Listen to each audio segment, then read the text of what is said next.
Hello, my name is Lynn Desert and I am an executive leadership coach and I am here to answer your questions. I'll be with you in just a few minutes.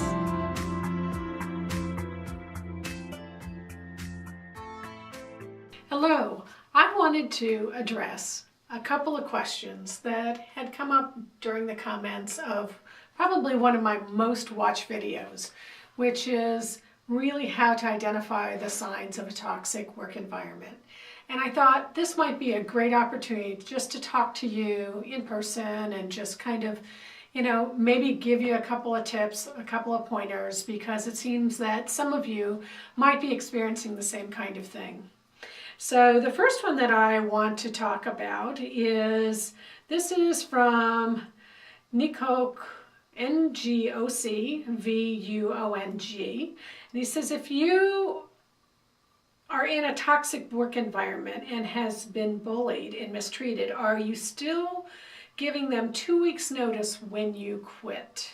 And this is actually an excellent question, because when things get so bad, you're sitting there saying, why do I have to give these guys 2 weeks? And, I guess there's a couple of schools of thought around this. If for some reason the things that are going on are illegal and are detrimental to your health, then by all means get out of there as fast as you can. And even so, you may want to go to one of, for example, your primary care physician and ask for a note that will allow you to have an excuse from work and then serve your notice while you're gone. Whatever way that you can. But if there is some opportunity for you to give 2 weeks notice, it always does look good. Because the thing is, let's dial up maybe 2-3 years ahead. People aren't going to remember all those little specifics, and they're just looking at, oh, did this person give notice or did they not give notice? Were they fair to their previous employer? And as many of you know, one of the things you really don't want to do is badmouth your previous employer. Even though they may not have been the best employer, it's always better for you to just kind of keep that as a very neutral topic. So hopefully that's going to help anybody who's in this kind of situation. But by no means am I suggesting that if something is really harming you from a health perspective, physically, you need to get out of there and fast. And then, of course, if you are eligible for unemployment, you'll need to provide some kind of proof, unfortunately, to get your unemployment during that time if you decide to quit.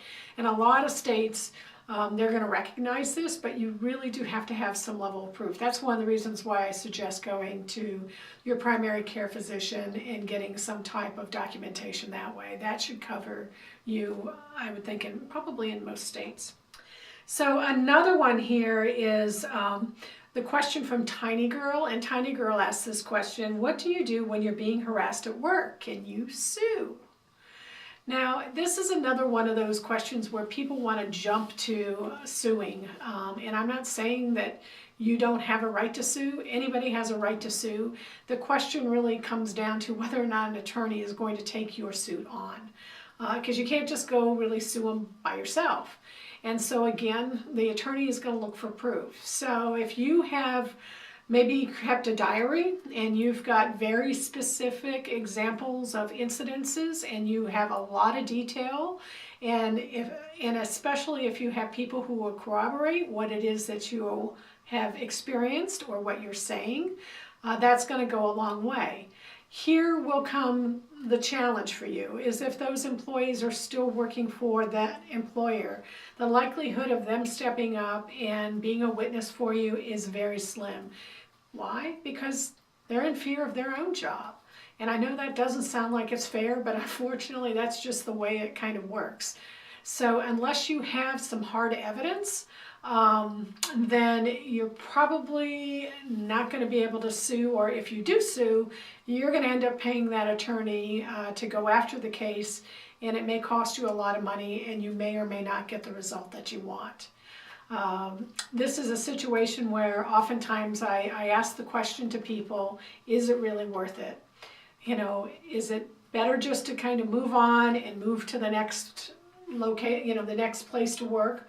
or is it worth you spending all that time and energy and effort in trying to make, you know, an employer pay for a past wrongdoing? And only you can answer that question. I can't answer that question. I've just seen, unfortunately, a lot of people spend a lot of time and not get a good result, and then become frustrated, and they've lost a lot of time in moving on. So it's really up to you, and you only know what the circumstances of your case are. So let me see here too. Here's another one that I find interesting from Mapleingha, Moppleingha, says, big red flags, too many meetings all the time. Another red flag, many firings with high amounts paid to go quietly, and seeing witch hunts of seemingly brilliant workers. And I will tell you that yes, this is one of those signs. When you see a mass exodus of people who you're kind of like scratching your head going, why did they leave?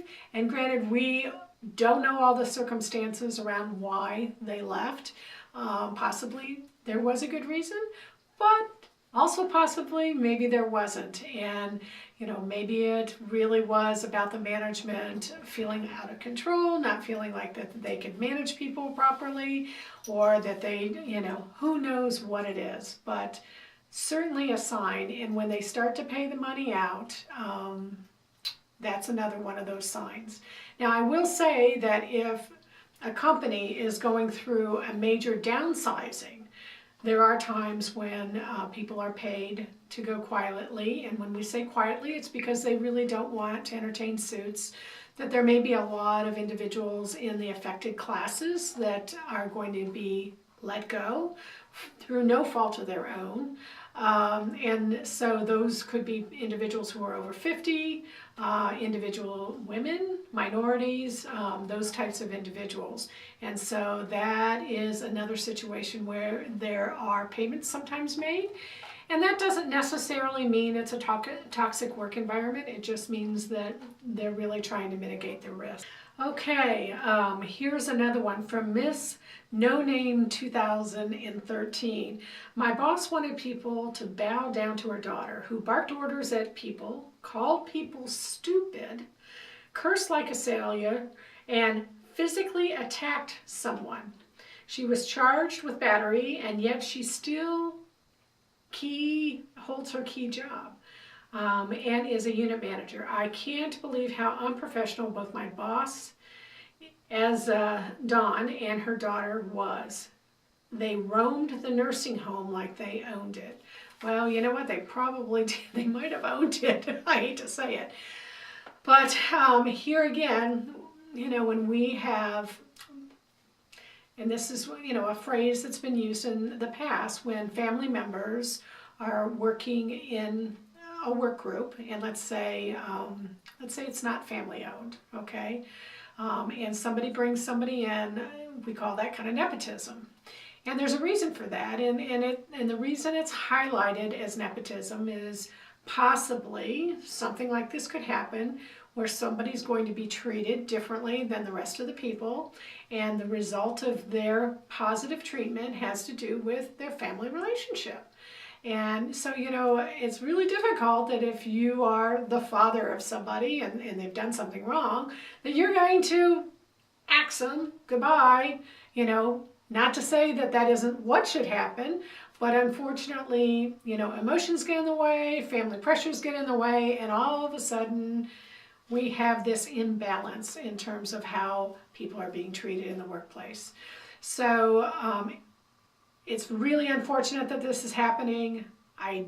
You know, again, this is another one of those situations that if you don't like it, maybe it's time to leave, because it sounds like, given how severe the situation has become and this individual continues to stay there, they are probably going to continue to stay there and possibly outlast yourself.